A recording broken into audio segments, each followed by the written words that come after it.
So good afternoon. I wanted to go ahead and get started with Chapter 7.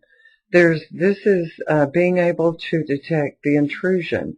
And we already have learned that sometimes companies' networks are in jeopardy for a long time before they actually know it. Our learning objectives is that we should be able to identify and describe categories and models of detection and prevention systems, describe the approaches that they use with the modern systems. What is honeypots, honey gnats, and padded cell systems? The major categories of scanning and analysis tools, and then specific tools in each category. Please read that scenario at the beginning. It is just so, you want to trust all your employees, but employees are also human. And we've learned in our database classes that even the system DBAs, the person that has access to every single thing, the database management system has an audit of that person in their logs.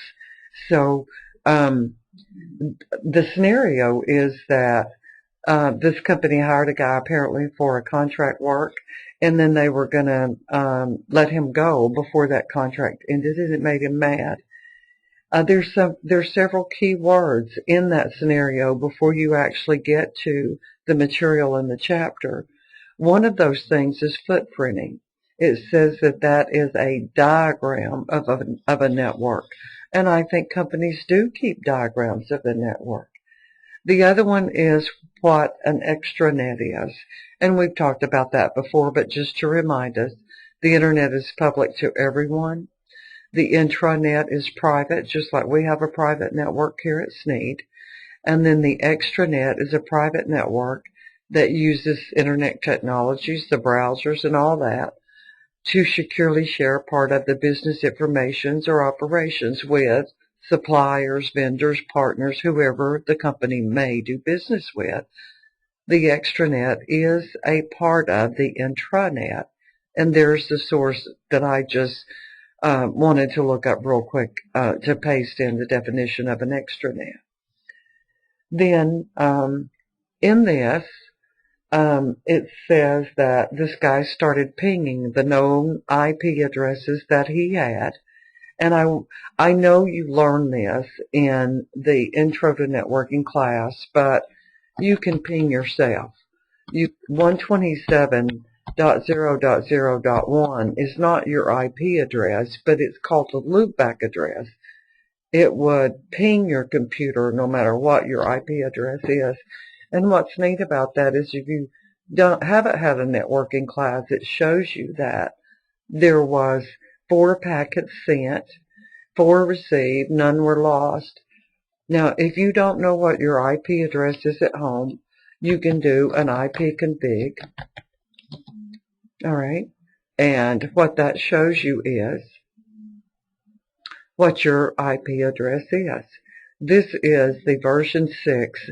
Version 6 happened because we run out of numbers for version 4. This is what a version 4 IP address looks like. Most of us still have that version 4.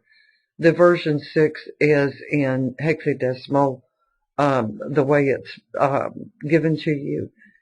You will learn in your networking classes what the subnet mask is, what the default gateway is, and all of that other kind of stuff. And then it also tells me that I have some media disconnected on that particular IP address. So what this says in the scenario is that there was a couple of IP addresses that guy knew. So he pinged them. An instant response, like you just saw me get from my ping, tells him that server is up and running and that it's in good shape. Excuse me. I gave us a link right here of this one on WikiHow gave us several different ways to ping an IP address. I thought if you haven't done that you might be interested. So what we're learning in this chapter is the protection of the assets, what controls are in place, and the safeguards that are there, the technical solutions, the policy that has been implemented by that company, advanced technologies used to make sure that you have the security of the information assets. IDPT is Intrusion Detection and Prevention Systems. So one of the things, it's two things. You're trying to detect any intrusions, but you're also trying to prevent those to begin with. So it happens, of course, when an attacker attempts to ping or get around, run around the network. The prevention is what deters that intrusion, and read that to see that he ran a scan of that network and did not get any response. So he knew how to do some hacking kind of things. And that's really something that anybody can learn. All of that information is on the internet. I mean, we don't want to just start pinging IP addresses just because you know how. But all of that information is out there. Actions that the company then will take when an intrusion is detected and getting itself back into normal working order. Restore the organization to a normal state. To be able to quickly detect a violation and initially, do something about it. Some allow the configuration of that system to notify them directly via email or pagers. Some notify an external company, just like you would do if you had a security system on your home. Now, the next thing, I'm going to pause just for a minute. Now, the next thing is the terminology, and this begins on page 458, goes through 59 through 60. Alarm clustering and compaction. I'm not going to, I started to just give a definition right here, but they're all in your book. The alarm filtering, the alert, how confident are you in the systems that you have in place? The invasion, how attackers change the format or what they're doing to avoid being detected. They may put something out there that acts like they're working on part of the network, and it's just a false alarm. So there is a false negative. There's a false positive. Noise, alarm events that are accurate and not noteworthy do not cause, usually, threats. Unsuccessful attacks are the most common source of that noise. So the noise, and you see that as footprints sometimes, but you have things in place that will let you know that people are inside that network, looking at whatever they want to look at. The policy, the awareness for all the people involved, the when it's a true attack, there's got to be alarm that on this system that's in place that lets the network administrator know that it was true. And then tuning is just like you would do with your car. You have the safeguards in place. You got to keep the tuning up of those. Minimizing the false ones and the ones that are trying to be a decoy. So why do you use it? To identify and report an intrusion, to contain the attack and prevent or hopefully make the loss small that they did. If you see that it's happening, cut it off before it gets there. So the organization tries to collect data after an intrusion. How did it happen and why it happened? In the scenario in the book, it lists a couple of things that he did not do because he knew if he did it, he would be detected, since he did have company knowledge. So, and then help with quality assurance and improvement on the systems in the future. So now we have kinds of, or types of, there's networked based, and then there's sorry, it goes along because I've already looked at it. Then there's host based. So we've got different kinds of intrusion systems being set up. Why you use it, we just did, and then the network based. It's protecting all the information on that network, of course. It focuses on wireless because there's so many of them today. Examines the traffic flow, tries to recognize abnormal patterns, and I promise you, there's a guy here at Sneed that's his job. He sits in front of 2 monitors every day. It does show him every computer on campus and what's on that screen at any given time. It does. I promise you, that's what his job is. He examines the traffic on our network. Several years ago, it wasn't the same guy, but I had an IT guy come in my class and say, that computer is looking at porn on the network. So there are safeguards, and they do have intrusion systems set up. I wanted to increase this picture just a little bit and then make it big. It's showing us here a pictorial, the untrusted network, which is everybody outside of our network. There's an external router, and then right here is where the intrusion system starts examining the packets that are coming through, whether it's going to block it or send it on into the computer to be the servers to be distributed to the other computers. The flow of packets on a network is just continuous, right? And you'll learn more about that, of course, in your Intro to Networking classes. So a network-based intrusion system resides on the network, connected to a segment of the network. It looks for attacks, of course. It examines packets. It is installed at a specific place where it can monitor going in and out kind of traffic. Now, part of their job is to determine if the attack has occurred and then what to do about it if, in fact, it has. Done by special putting into place the TCP/IP stack. It looks for invalid data packets. And then other protocols besides TCP/IP are examined for unexpected packet behavior, improper use, that kind of thing. When you look at what we did with the IP config, not IP config, but just the ping,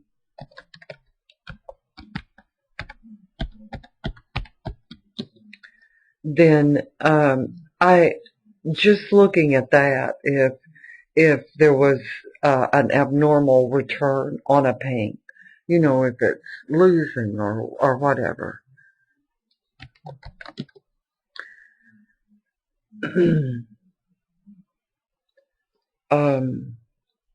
A good network design, you're going to learn that in Cisco classes, how to design that network.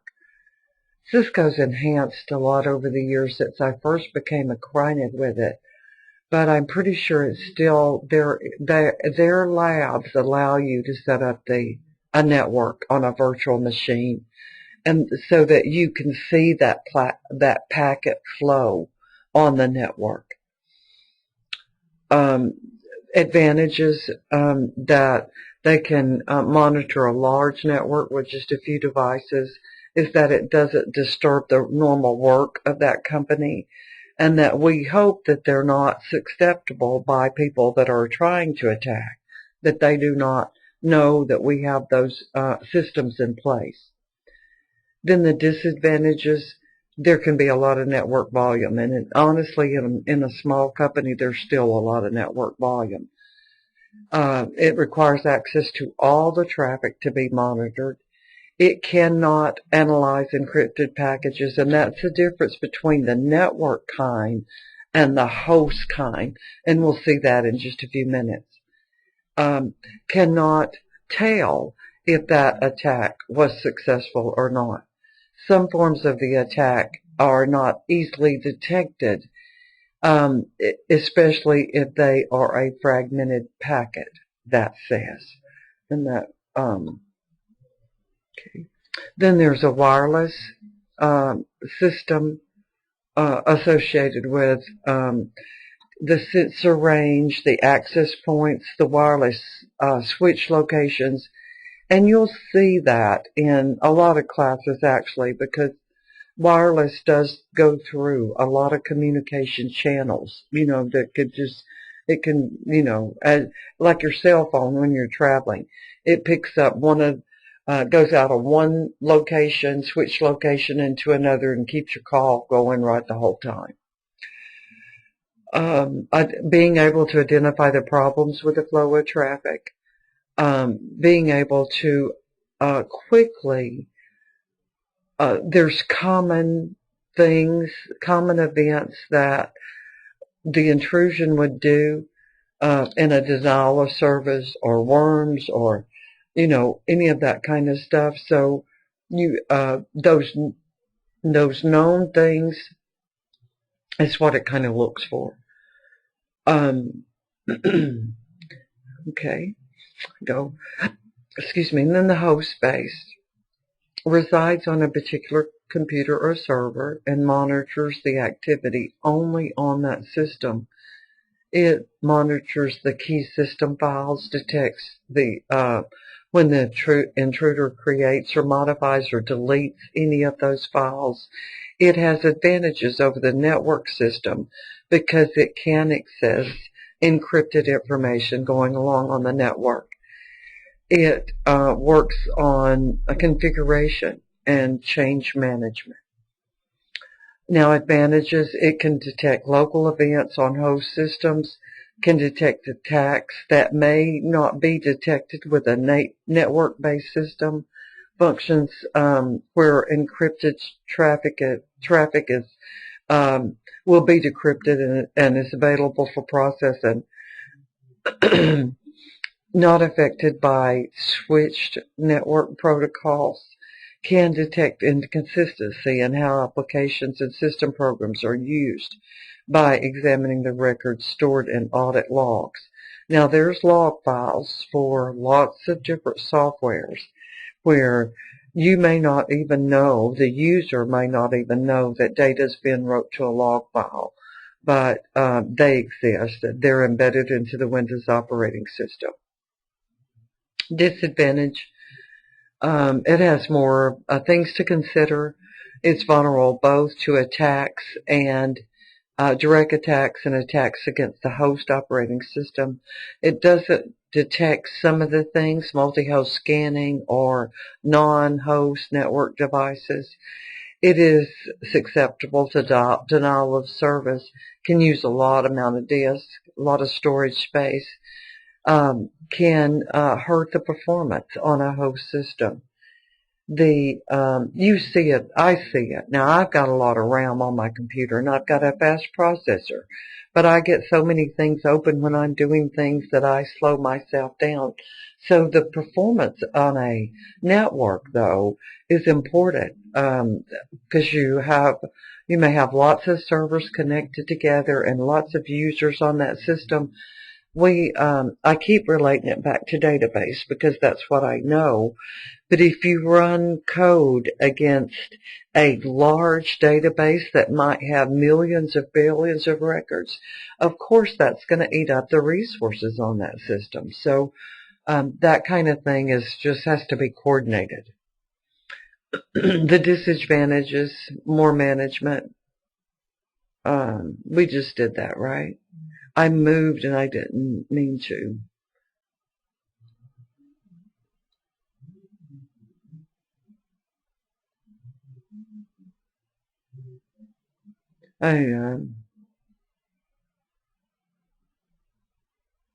Okay. There we are. Okay, now the detection methods. Signature-based examines the network traffic for patterns that match known signatures. If you have the same packets going through, maybe it's a backup of a database that's taking a lot of the resources or something like that, then you would know that. You know that pattern. Many attacks have clear and distinct signatures, so you learn, I hope we learn, how to recognize attacks that do have a clear and distinct signature. That would be interesting for us to be able to see that.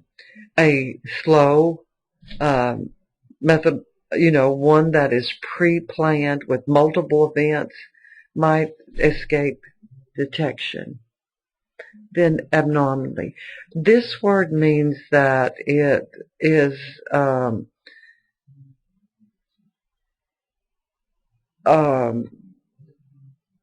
you have a normal amount of data and what it looks like, and then when it's not, there is something that is not the same.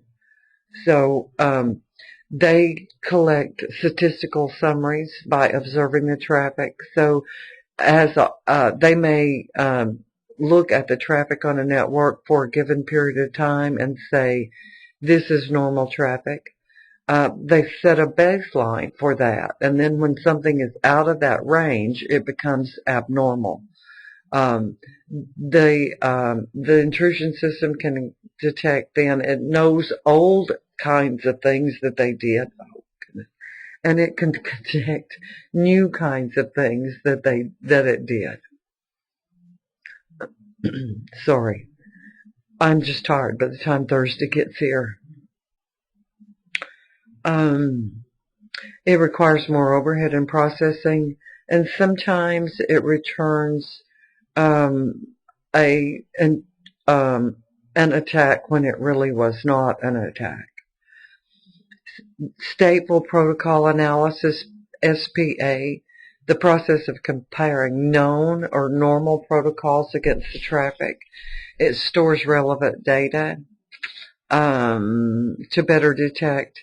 The bad thing is that it is very complex. It has a heavy processing load. Let's see.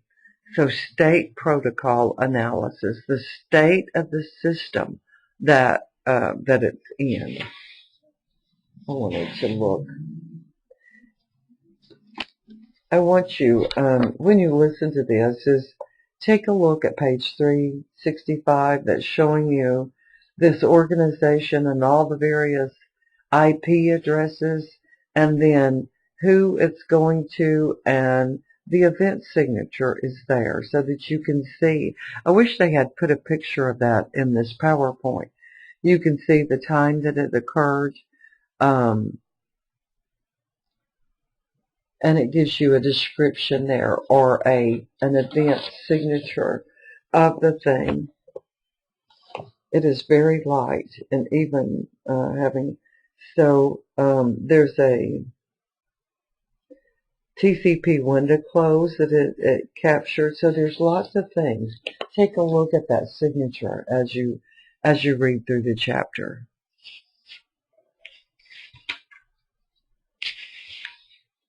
I read and highlight, and as I go through.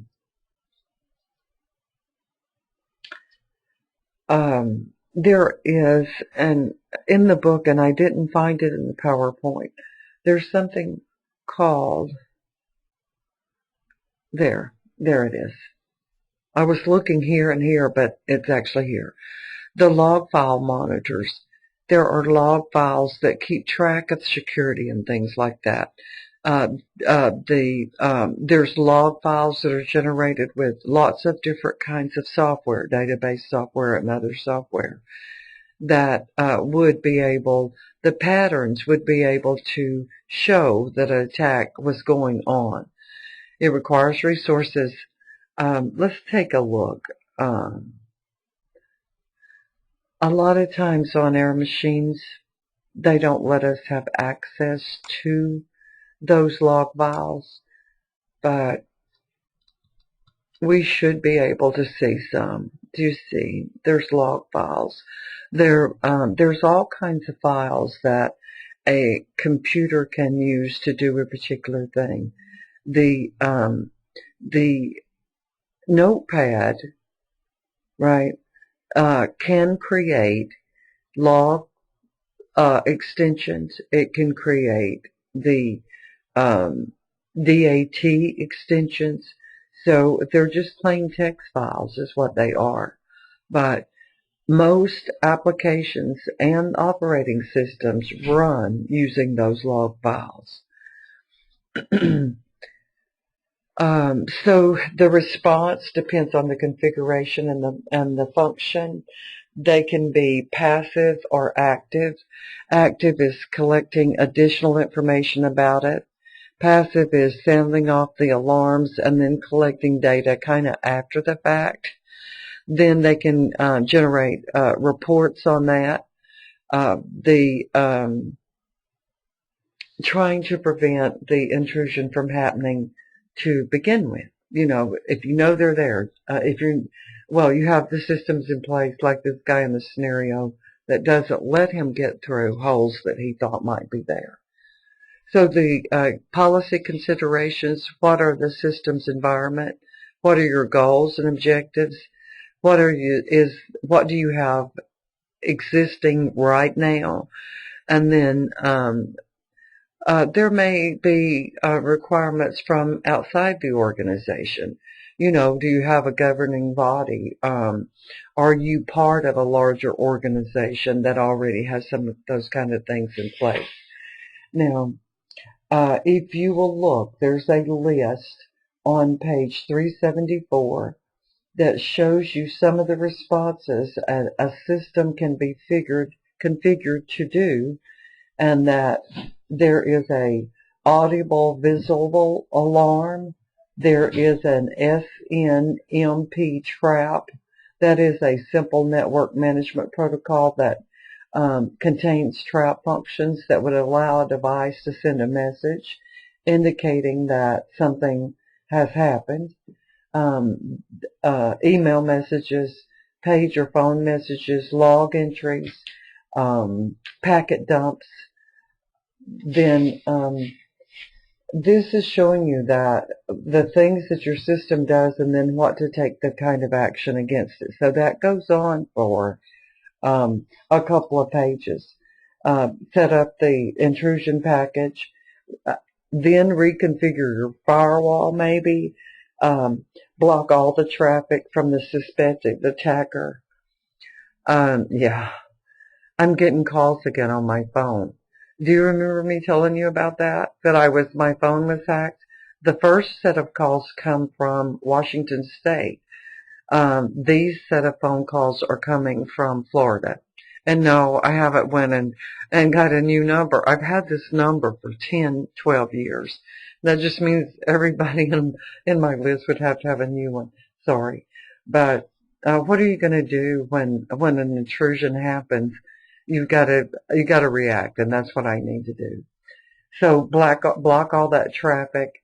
Block for Pacific TC or UDP ports from the suspected hacker's IP address or their network. You can block all the traffic until you kind of isolate what might be happening. You terminate the sessions. You might even terminate the connection. Now, what he did in that scenario is he knew how the network was set up, which servers were dummy servers, you know, those kinds of things. So, and that's what happened. It does happen. The strengths and limitations, I think we pretty much looked at those. Managing the operating systems audits and logins. Telling everybody about it when it does happen. Having some default information there on policies, allowing non-security experts to perform. I don't know. Maybe that's a limitation. The system cannot compensate for weak or missing security of things, like it should not prevent the inclusion of a firewall, for example. It cannot detect, report, and respond when there's heavy traffic, new attacks or existing attacks, and that's what a lot of the worms do. They change themselves so that that doesn't look the same the next time it goes through. And then investigating attacks without human intervention or human setup. It cannot resist attacks, compensate with information systems effectively with switched networks. So now how do we do it? Yeah, have a policy set up to begin with in the company and the goals of it and all that kind of stuff. A centralized control from a central location, a distributed where the controls are at physical locations, partially distributed combines the two, and then we've got a couple of pictures to show us. Let me want to get that. I just think it helps a little bit sometimes for the old eyes to see. So the intrusion system, the internet is here, and it has the network monitoring system and the host-based monitoring system, and then one for the applications itself.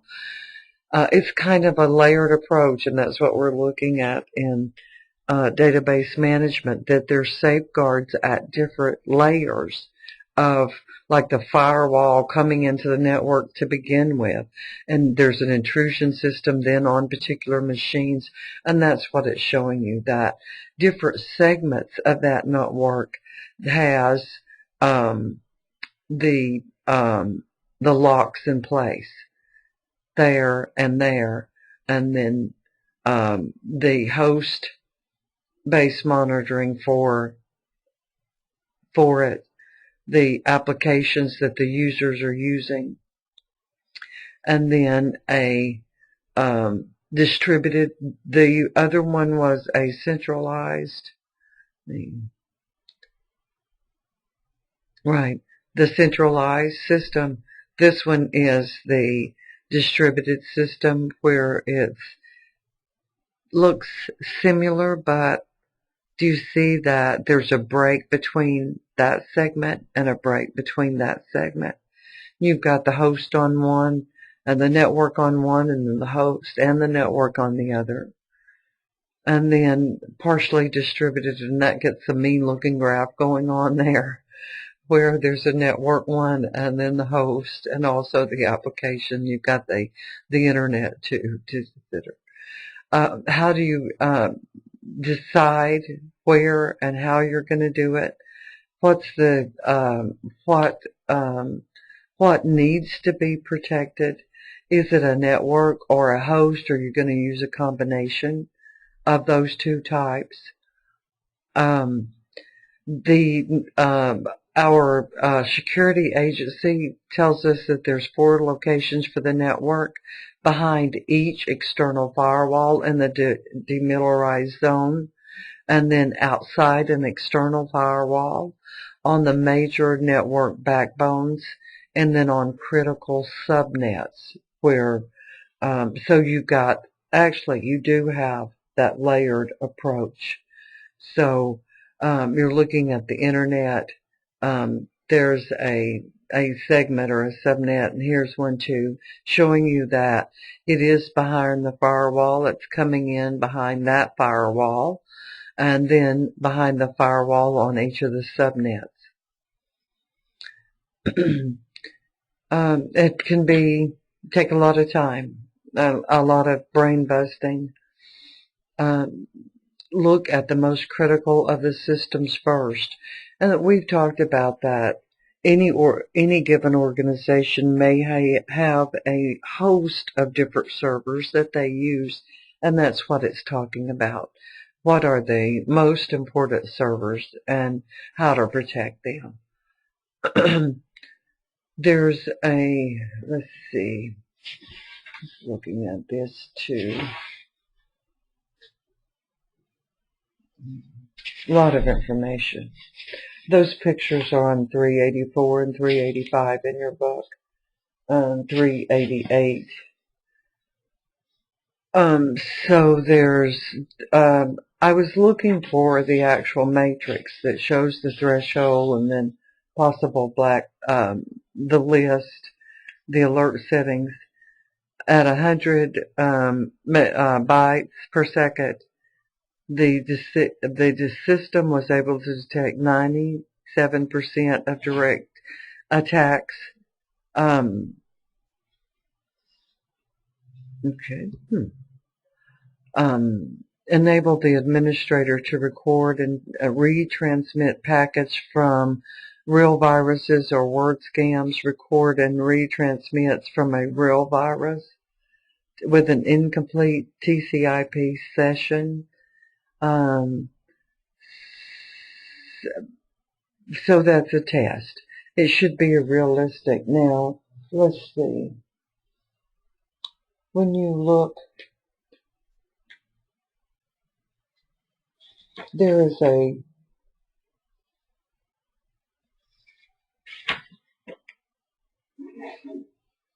this is on 389 in your book.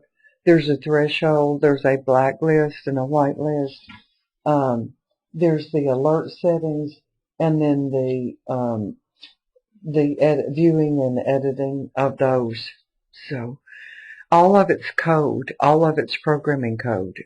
The viruses and the worms and all that, it's code. And it is written in a certain way, in a syntax way for that. And most of them they do know the syntax and how it's written. So what is a honeypot? A decoy system to try to lure the attack away from the real critical system. Then a honey net connected together on a network segment to divert the attacker from getting to the critical systems to collect information about what they do, and then to get them to stay on there long enough for them to be able to document it and then, find out who's doing it. Padded cell system, protected honeypot that cannot be easily compromised. In addition to attracting the attackers, it operates within the traditional detection systems.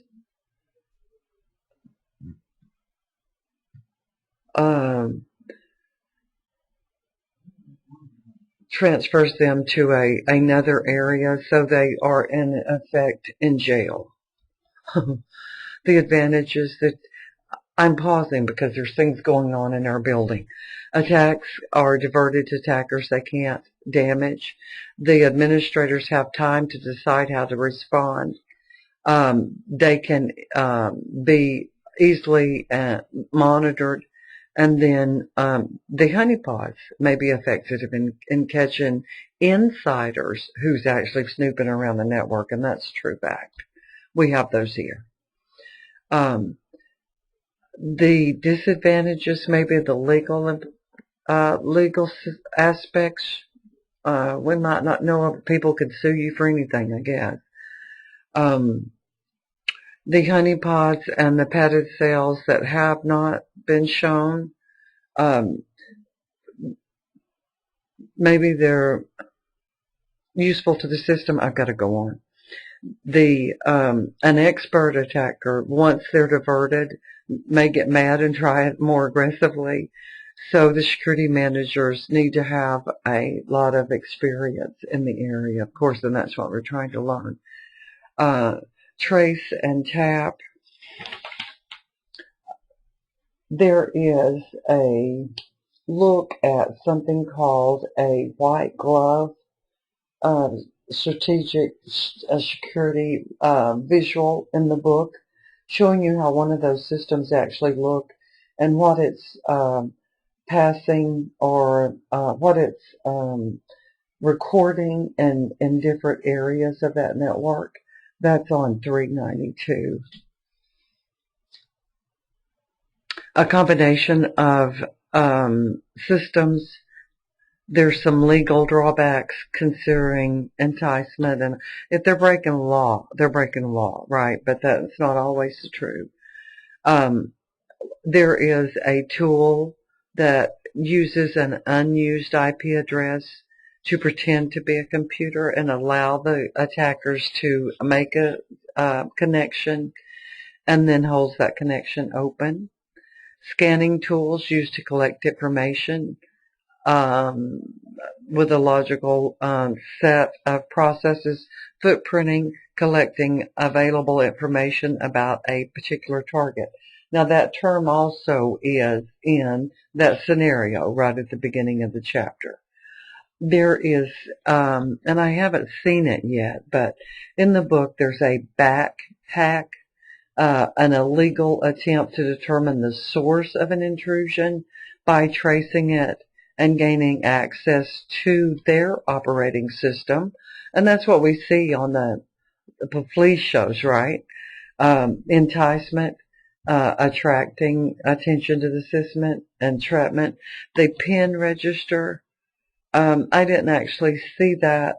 It records the information about the outbound communications, and then the trap and trace, and that's what this is. It's a combination of those things. So, trying to get the attacker's attention diverted somewhere else. So, scanning tools, attack tools, and footprinting, fingerprinting, the survey of an organization internet address is collected. Every computer has an IP address.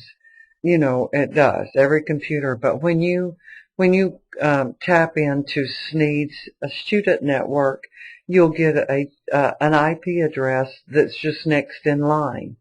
There's a pool of IP addresses. You'll get a different IP address generally every time. So you can do the ping if you take your laptop here to school, get on the student's wireless network, and then you can ping again when you do it again, so you can see some of them. Fingerprinting is a survey of the organization's internet IP addresses to identify the network services, how the internal structure is set up, how the servers are set up. So to be able to pinpoint the intrusions and be able to repair any vulnerabilities. The system administrator knows how that network is set up. Tools used both by attackers and defenders to do that fingerprinting and footprint thing. Generic scans or particular kinds of scans of computers. The more particular, more specific, then the better they are. The port numbers for the echo, port numbers for file transfer, default data, 21, 23 is telnet, email, domain name, DNS. The 80 is where the web pages come in through from, another type of email, and then the so commonly used port numbers, and I've shown you that in class before. There's 64,000 of these. Take a look at them. IANA is the company that if a vendor, say they created a new software package, they register with IANA to get assigned an official port number for their application. There's just lots of them. So one of the reasons that Microsoft had so many viruses written against them is some of their earlier versions of the operating system didn't protect those ports when they wrote the operating system. So the ports were basically left open that hackers could come through. some tools discover remotely the existence of firewalls. Um, User intent, right? How to defend it. The tool that can open or close a poorly configured firewall to minimize the risk. Then there's the ability to detect the computer's operating system. That can be valuable to a hacker. The Windows system has lots of safeguards in place, and the operating system itself. Operating systems with Unix or Linux actually leave a lot of that up to the system administrator to protect the operating system. So if they know the operating system, it gives them a better handle on what they can do and cannot do. I want to pause one more time just to look up something else, and then I'll come right back. One of the other things that scenario has right in the beginning of the book, it talks about a network mapper.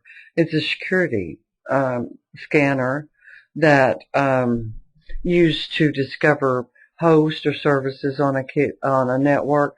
So this guy was going to run that to see what services, maybe it can identify the servers when he did that, all of those kinds of things. So I'm going to speed up. Active scanners examine the network. Passive scanners listen and then have the ability to find client-side vulnerabilities not found in the active. So there's active and passive. And when you're looking, there's firewall analysis tools described in the book. There's operating system detection tools in the text.